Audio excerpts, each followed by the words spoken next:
ನಮಸ್ತೆ ಎಲ್ಲರಿಗೂ welcome back to scheme ವಾರ್ತಾ ಕನ್ನಡ ನ್ಯೂಸ್ ಚಾನೆಲ್.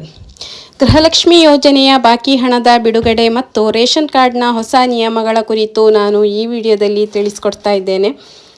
ದಯವಿಟ್ಟು ಎಲ್ಲರೂ ಬಿಗಿನಿಂಗಿಂದ ಎಂಡ್ ತನಕ ವೀಕ್ಷಿಸಿ. ಅದೇ ರೀತಿ ನೀವು ಸ್ಕಿಪ್ ಮಾಡಿ ನೋಡಿದರೆ ನಿಮಗೆ ಕಂಪ್ಲೀಟ್ ಇನ್ಫಾರ್ಮೇಷನ್ ಸಿಗುವುದಿಲ್ಲ. ನೀವು ಮೊದಲನೇ ಸಾರಿ ನನ್ನ ವಿಡಿಯೋ ನೋಡ್ತಾ ಇದ್ರೆ ದಯವಿಟ್ಟು ಸಬ್ಸ್ಕ್ರೈಬ್ ಮಾಡಿ, ಒಂದು ಲೈಕ್ ಕೊಡುವ ಮೂಲಕ ಸಪೋರ್ಟ್ ಮಾಡಿ. ಗೃಹಲಕ್ಷ್ಮಿ ಯೋಜನೆಯ 8,000 ರೂಪಾಯಿ ಜಮಾ. ರೇಷನ್ ಕಾರ್ಡ್ ಬಳಕೆದಾರರಿಗೆ ಹೊಸ ರೂಲ್ಸ್. ರಾಜ್ಯದ ಮಹಿಳೆಯರಿಗೆ, ಅದರಲ್ಲೂ ವಿಶೇಷವಾಗಿ ಗೃಹಲಕ್ಷ್ಮಿ ಯೋಜನೆಯ ಹಣಕ್ಕಾಗಿ ಕಾಯುತ್ತಿರುವವರಿಗೆ ಒಂದು ಭರ್ಜರಿ ಸಿಹಿ ಸುದ್ದಿ ಇದೆ. ಅದರ ಜೊತೆಗೆ ರೇಷನ್ ಕಾರ್ಡ್ ಹೊಂದಿರುವವರಿಗೂ ಸರ್ಕಾರ ಕೆಲವು ಹೊಸ ನಿಯಮಗಳನ್ನು ತಂದಿದೆ. ಈ ವಿಡಿಯೋ ಪೂರ್ತಿ ನೋಡಿದರೆ ನಿಮಗೆ ಕಂಪ್ಲೀಟ್ ಮಾಹಿತಿ ಸಿಗುತ್ತೆ. ಈ ಮಾಹಿತಿಯನ್ನು ನೀವು ನಿಮ್ಮ ಫ್ರೆಂಡ್ಸ್ ಆ್ಯಂಡ್ ಫ್ಯಾಮಿಲಿ, ನಿಮ್ಮ ಹತ್ತಿರದವರಿಗೂ ಕೂಡ ಶೇರ್ ಮಾಡಿ. ಇದರಲ್ಲಿ ನಿಮ್ಮ ಹಣದ ಬಗ್ಗೆ ಸಂಪೂರ್ಣ ಮಾಹಿತಿ ಕೂಡ ಇದೆ. 8,000 ರೂಪಾಯಿ ಹಣದ ಲೆಕ್ಕಾಚಾರ. ಬಹಳ ದಿನಗಳಿಂದ ಗೃಹಲಕ್ಷ್ಮಿ ಹಣ ಬಂದಿಲ್ಲ ಅಂತ ಬೇಸರದಲ್ಲಿದ್ದವರಿಗೆ ಈಗ ಸರ್ಕಾರ ಮಾರ್ಚ್ 29ರಂದು ಹಣ ಬಿಡುಗಡೆ ಮಾಡಲು ಸಿದ್ಧತೆ ನಡೆಸಿದೆ. ಈ ಬಾರಿ ಕೇವಲ ಒಂದು ತಿಂಗಳ ಹಣವಲ್ಲ, ಬದಲಾಗಿ ಬಾಕಿ ಇರುವ 26, 27, 28 ಮತ್ತು 29ನೇ ಕಂತುಗಳು ಸೇರಿ ಒಟ್ಟು 8,000 ರೂಪಾಯಿಗಳು ನೇರವಾಗಿ ನಿಮ್ಮ ಬ್ಯಾಂಕ್ ಖಾತೆಗೆ ಜಮಾ ಆಗಲಿವೆ. ಯಾವ ಜಿಲ್ಲೆಗಳಿಗೆ ಹಣ ಸಿಗಲಿದೆ ಅಂತ ನೋಡಲಿಕ್ಕೆ ಹೋದರೆ, ಸರ್ಕಾರ ಗುರುತಿಸಿರುವ ಆ ಪ್ರಮುಖ 24 ಜಿಲ್ಲೆಗಳೆಂದರೆ ಬೆಂಗಳೂರು ನಗರ ಮತ್ತು ಗ್ರಾಮಾಂತರ, ರಾಮನಗರ ಜಿಲ್ಲೆ, ಚಿತ್ರದುರ್ಗ, ದಾವಣಗೆರೆ, ಶಿವಮೊಗ್ಗ, ತುಮಕೂರು, ಚಾಮರಾಜನಗರ, ಚಿಕ್ಕಮಗಳೂರು, ದಕ್ಷಿಣ ಕನ್ನಡ, ಹಾಸನ, ಕೊಡಗು, ಮಂಡ್ಯ, ಮೈಸೂರು, ಉಡುಪಿ, ಬಳ್ಳಾರಿ, ಬೀದರ್, ಕಲಬುರಗಿ, ಕೊಪ್ಪಳ, ರಾಯಚೂರು, ಯಾದಗಿರಿ, ಬಾಗಲಕೋಟೆ, ಬೆಳಗಾವಿ, ವಿಜಯಪುರ, ಧಾರವಾಡ, ಗದಗ, ಹಾವೇರಿ ಮತ್ತು ಉತ್ತರ ಕನ್ನಡ. ಅದೇ ರೀತಿ 2 ಲಕ್ಷ ಅರ್ಜಿಗಳನ್ನು ಕೂಡ ರದ್ದು ಮಾಡಲಾಗಿದೆ. ಇಷ್ಟೆಲ್ಲ ಖುಷಿ ಸುದ್ದಿಯ ನಡುವೆ ಒಂದು ಎಚ್ಚರಿಕೆ ಕೂಡ ಇದೆ.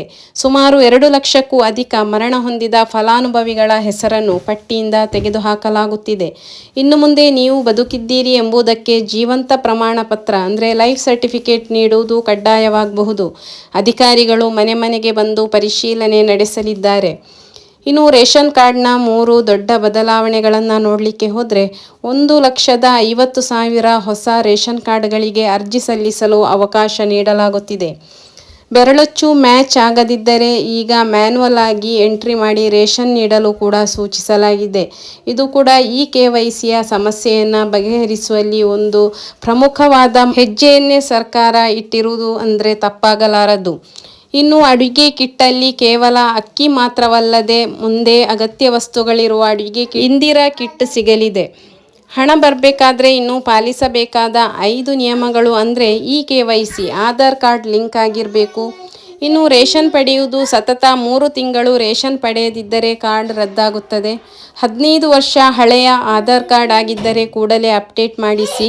ಇನ್ನು ಆದಾಯ ಮಿತಿ, ವಾರ್ಷಿಕ ಆದಾಯ 7 ಲಕ್ಷಕ್ಕಿಂತ ಹೆಚ್ಚಿದ್ದರೆ ಈ ಯೋಜನೆ ಲಾಭ ಸಿಗಲ್ಲ. ಕುಟುಂಬದಲ್ಲಿ ಸರ್ಕಾರಿ ನೌಕರರು ಅಥವಾ IT ಪಾವತಿದಾರರು ಇದ್ದರೆ ಹಣ ಬರುವುದು ನಿಲ್ಲುತ್ತದೆ. ಗೃಹಲಕ್ಷ್ಮಿ ಯೋಜನೆಯ ಈ ಮಹತ್ವದ ಬದಲಾವಣೆಗಳನ್ನು ಗಮನದಲ್ಲಿಟ್ಟುಕೊಳ್ಳಿ. ಈ ಮಾಹಿತಿ ನಿಮಗೆ ಉಪಯುಕ್ತ ಅನಿಸಿದರೆ ವಿಡಿಯೋಗೆ ಒಂದು ಲೈಕ್ ಮಾಡಿ. ನಿಮ್ಮ ಜಿಲ್ಲೆಯ ಹೆಸರನ್ನು ಕಮೆಂಟ್ ಮಾಡಿ ತಿಳಿಸಿ. ಇಂತಹ ಅಧಿಕೃತ ಮಾಹಿತಿಗಾಗಿ ನಮ್ಮ ಚಾನೆಲ್ ಅಂದರೆ ಸ್ಕೀಮ್ ವಾರ್ತಾ ಕನ್ನಡ ನ್ಯೂಸ್ ಚಾನೆಲನ್ನು ಸಬ್ಸ್ಕ್ರೈಬ್ ಮಾಡಿಕೊಳ್ಳಿ.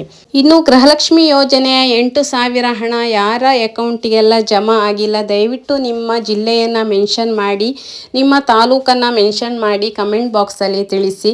ಇದು ಕೂಡ ಒಂದು ಉಪಯುಕ್ತ ಪಾಸಿಟಿವ್ ಮಾಹಿತಿ ಅಂತ ಹೇಳ್ಬೋದು. ಯಾಕೆಂತ ಹೇಳಿದರೆ ನೀವು ಯಾವ ಜಿಲ್ಲೆಗೆ ಬಂದಿಲ್ಲ ಅಂತ ಕೂಡ ಕನ್ಫರ್ಮೇಷನ್ ಸಿಗುತ್ತೆ. ಅದು ಶೇರ್ ಆದ ಕೂಡಲೇ ಸರ್ಕಾರದ ಗಮನಕ್ಕೂ ಬರುತ್ತೆ. ಆ ಜಿಲ್ಲೆಗೆ ಹೆಚ್ಚಿನ ಮಹತ್ವವನ್ನು ನೆಕ್ಸ್ಟ್ ಕಂತು ಹಾಕುವಾಗ ಕೂಡ ಗಮನ ಹರಿಸಲಾಗುತ್ತೆ.